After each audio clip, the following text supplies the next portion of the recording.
Chers amis, je suis heureux de m'adresser à vous. Et bien que je ne vous connaisse pas personnellement, c'est un bonheur pour moi parce que nous allons parler d'un livre qui me tient à cœur, l'Apocalypse. Alors permettez que je vous appelle chers amis, parce que si vous vous intéressez à ce livre, alors nous avons beaucoup de choses à partager. Laissez-moi me présenter en quelques mots. Je suis médecin retraité depuis peu, mais cela fait 35 ans que je m'intéresse à ce livre de l'Apocalypse. Mais ce livre de l'Apocalypse m'a amené à examiner la Bible tout entière. Et il n'y a pas un seul livre que je n'ai pas été amené à consulter pour comprendre ou pour améliorer ma compréhension de ce livre de l'Apocalypse. J'en ai apprécié tous les passages, tous les versets, tous les mots, mais je dois dire que chaque fois que je l'aborde, il m'apporte quelque chose de neuf. L'étude n'est pas finie, elle continue et toujours avec autant de plaisir. Alors, mon plaisir, ce serait que vous partagiez ce plaisir. C'est-à-dire que vous découvriez la richesse de ce texte et que vous découvriez aussi qu'il n'est pas aussi compliqué qu'il y paraît. Maintenant, j'aimerais vous dire comment j'en suis venu à l'étudier en détail. Ou bien sûr, au départ, je m'intéressais surtout à connaître l'avenir, à découvrir ce que cette prophétie pouvait m'apporter. Et un certain nombre de choses m'étaient apportées par des commentaires que je trouvais plus ou moins pertinents, mais qui m'apportaient quelque chose. Et puis, au fur et à mesure que je creusais ce texte, il m'est apparu que ces commentaires étaient insuffisants ou que je découvrais des contradictions ou du moins des difficultés. Et par conséquent, j'ai été amené à essayer de le creuser, à consulter d'autres commentaires. Mais plus je consultais ces commentaires, moins j'arrivais à avoir une idée claire de ce que ce texte avait à me dire. Alors est venu un moment où il a fallu prendre des décisions. Et je lisais, et je relisais, je partageais avec les gens qui m'entouraient sur ce que pouvait vouloir dire tel ou tel passage, mais je butais toujours sur un certain nombre de difficultés. Et à un moment donné, je me suis dit que le seul moyen consistait à écarter tout commentaire et à regarder le texte pour lui-même. Ça a été la première idée importante qui m'a permis d'avancer. Écarter a priori tout ce que j'avais pu apprendre jusque-là sur ce texte. La deuxième idée est un peu curieuse, je vous l'avoue, mais je vous la dis quand même. Je me suis dit que peut-être j'avançais dans le texte, que je lisais, que je relisais, et que même si je n'avais pas l'impression d'avancer, quelque part, j'avançais. Peut-être que je m'imprégnais de ce texte comme une éponge, et qu'à la fin, il en sortirait quelque chose. Mais comment le savoir? À mes yeux, c'était totalement imperceptible. Alors, il me restait un moyen, c'est de me tester moi-même. Et voilà comment j'ai pensé me tester. Je me suis dit que je pourrais lire ce texte une première fois et que j'allais noter toutes les questions que je me posais. Donc j'ai lu ce texte avec un cahier et un crayon à la main et j'ai noté toutes les questions que je me posais. Et l'objectif, c'était de me dire, dans un an, tu reliras ce texte. Et si tu te poses les mêmes questions, c'est que tu n'as pas avancé. Maintenant, si les questions que tu te poses sont différentes, sont orientées différemment, n'ont pas les mêmes thèmes. Alors c'est que peut-être ce texte, à ton insu, t'a fait évoluer. Et c'est ce que j'ai fait. J'ai commencé à lire avec un cahier, un crayon, et j'ai noté toutes les questions qui me passaient par la tête à la lecture de ce texte-là. Eh bien, ce qui s'est passé là est tout à fait extraordinaire. Parce que des questions que je me posais, les réponses arrivaient dans le texte qui suivait. Oh, pas complète, des éléments de réponse. Mais comme je n'étais pas sûr de ces réponses, qu'elles étaient nouvelles pour moi, je n'osais pas les noter. Et je me rendais compte que si je ne les notais pas, elles disparaissaient, elles s'évaporaient. Alors j'ai noté les éléments de réponse qui arrivaient sans que je sois sûr si ces éléments étaient bons. Et je reconnais que j'ai dû éliminer un bon nombre de ces idées qui me sont venues, mais quelques-unes sont restées, et en particulier sur la structure du texte, qui m'ont beaucoup aidé par la suite. Donc j'ai noté les questions, j'ai noté les éléments de réponse, et j'ai rempli ainsi 3 cahiers. 3 cahiers, et je n'avais pas fini la première lecture du texte. Il y avait donc là un matériel important. Et alors même que je n'avais pas fini cette lecture, bien évidemment, il n'était pas question que j'envisage une deuxième lecture. À ce moment-là, j'aimerais m'arrêter un petit peu pour vous dire que je me permets, sur la base de cette expérience, de vous donner un conseil. Si vraiment vous voulez avancer dans ce texte, commencez par écarter toute idée préconçue. Regardez le texte pour lui-même et faites-le, un papier et un crayon à la main, et écrivez, notez. Parce que le fait de noter une question vous oblige à la préciser. Et si vous précisez une question, c'est un peu comme un trou que vous creusez, mais que vous creusez avec des limites bien précises. Et quand la réponse passe dans le texte, ou au cours d'une autre lecture, ou au cours d'un entretien avec un voisin, un ami, alors à ce moment-là, si une réponse passe, elle va trouver sa place. Si vous avez laissé le terrain en friche avec des questions vagues, la réponse passera, mais elle ne trouvera pas sa place. Ainsi donc, c'est mon premier conseil, étudiez un papier et un crayon à la main et précisez vos questions. Faites-les aussi précises que possible. Parce que plus vous aurez des questions précises, plus vous aurez des réponses précises. Et c'est bien là l'objectif. J'ai donc avancé dans ce texte de cette manière-là. Une autre étape maintenant a consisté en ce que les choses que j'avais découvertes, je n'ai pas pu les garder pour moi-même. Et j'ai partagé ce que je découvrais. Et ainsi a commencé un petit cercle d'études. Nous étions 5 personnes, et à 5, toutes les semaines, nous nous retrouvions et nous partagions ce que nous avions découvert. Et là, le fait d'être à plusieurs vous oblige encore à d'autres réflexions, vous amène d'autres questions et vous amène d'autres réponses.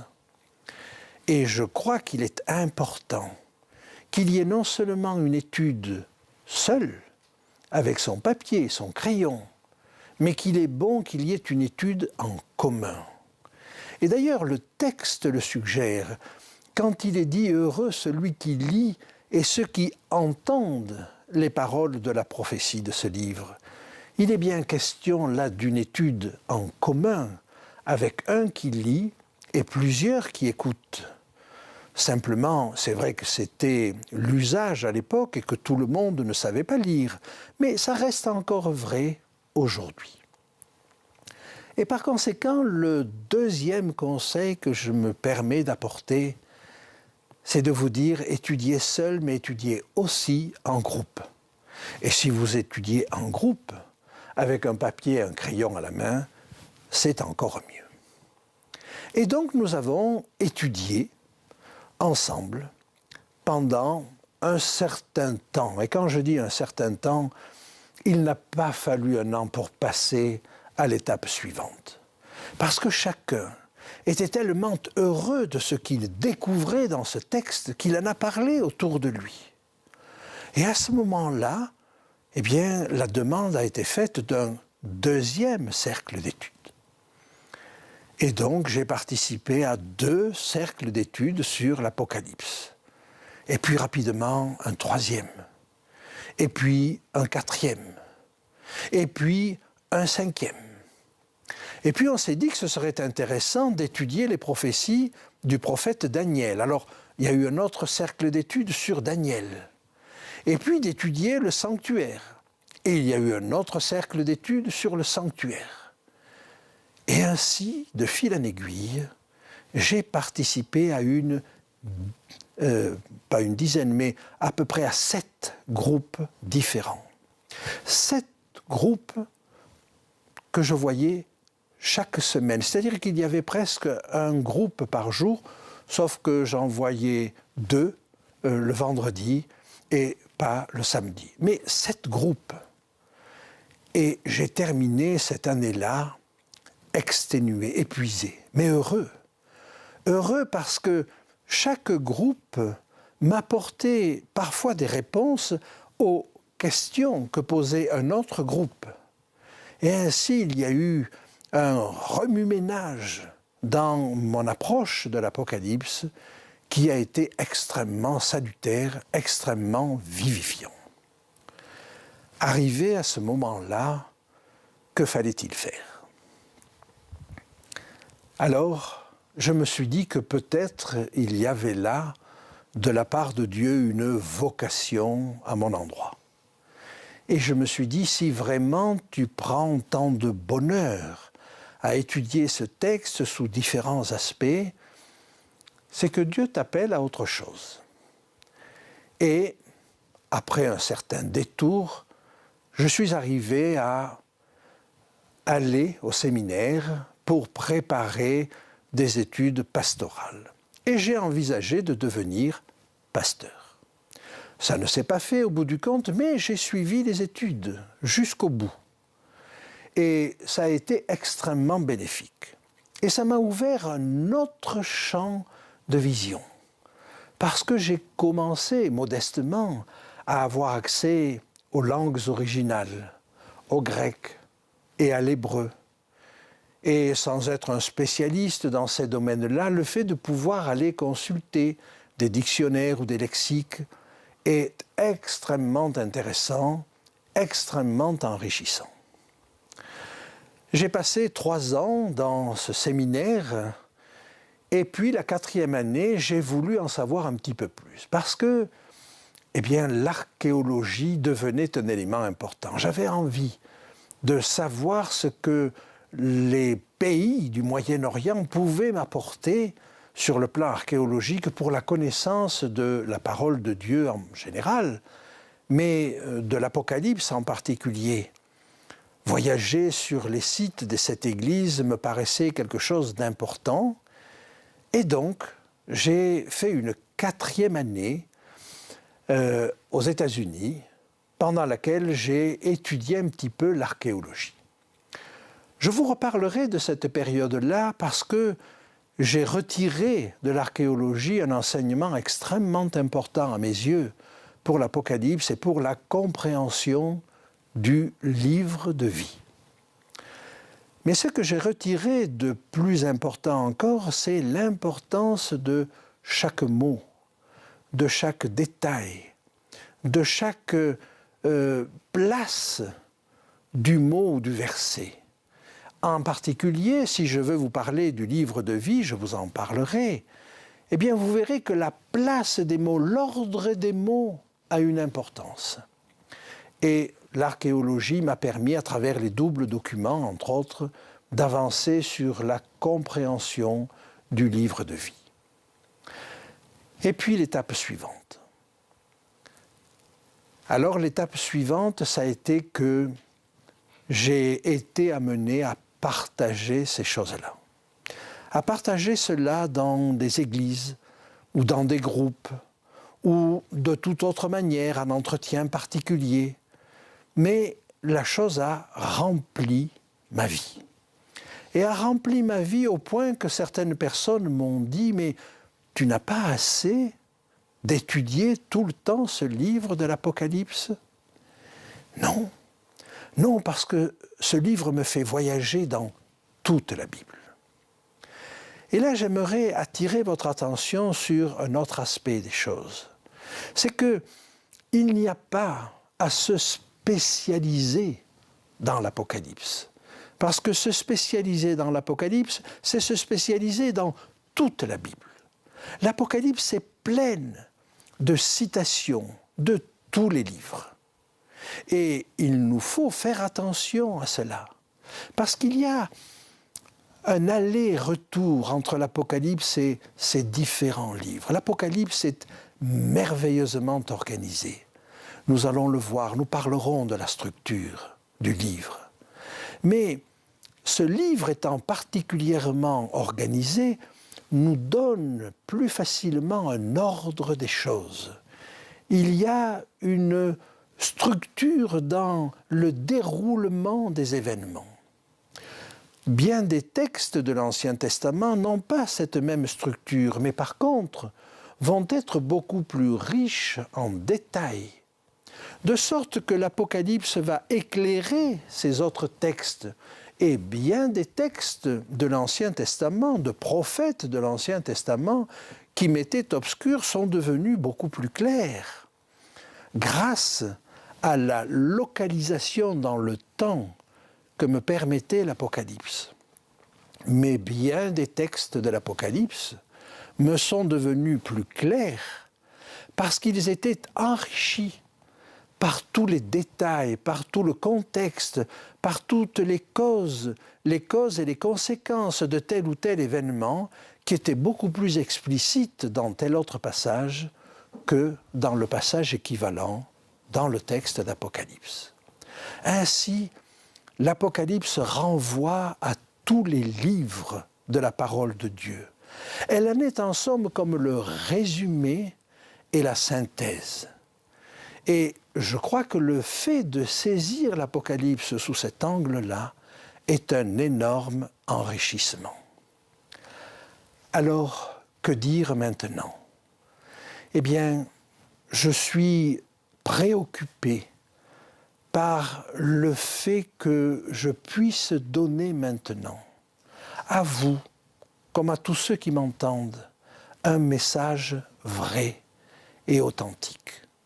Parce qu'on ne peut pas aborder ce texte-là en se disant qu'on va donner des explications approximatives. Et voyez-vous, de temps en temps, vous m'entendrez dire « je ne sais pas ». Et il vaut mieux dire « je ne sais pas » que de dire quelque chose qui ne serait pas vrai ou qui ne serait pas vraiment fondé sur le texte. J'essaierai chaque fois que je vous parlerai de vous donner les raisons qui me font avancer telle ou telle idée plutôt que telle autre. Et j'aimerais peut-être vous dire également qu'on ne peut aborder ce texte qu'avec modestie. Ce texte, je n'ai pas, moi, à l'enfermer dans une compréhension particulière. Ce texte a à me parler. Et je dois l'aborder en me disant « qu'est-ce qu'il a à me dire ? Qu'est-ce qu'il veut me dire d'autre ? Qu'est-ce qu'il a à me dire que je n'ai jamais entendu jusque-là ? Quelle est l'idée neuve qu'il veut me faire passer ?»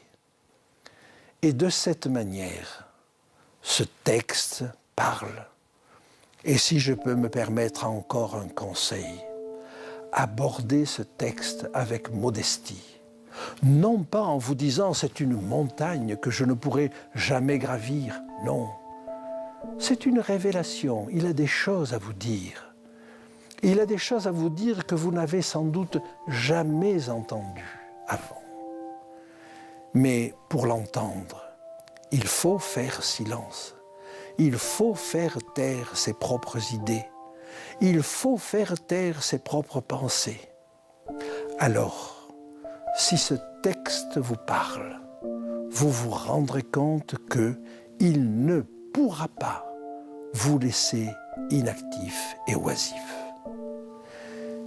Et c'est là la dernière chose que je voulais vous dire. Une fois que ce texte vous a parlé, une fois que vous avez bu de cette eau, comme la Samaritaine, vous allez dire à votre entourage, venez, venez, j'ai trouvé le Messie. Je n'ai pas trouvé l'explication de tous les événements à venir, mais j'ai trouvé quelqu'un. J'ai trouvé Jésus. J'ai trouvé le caractère de Dieu.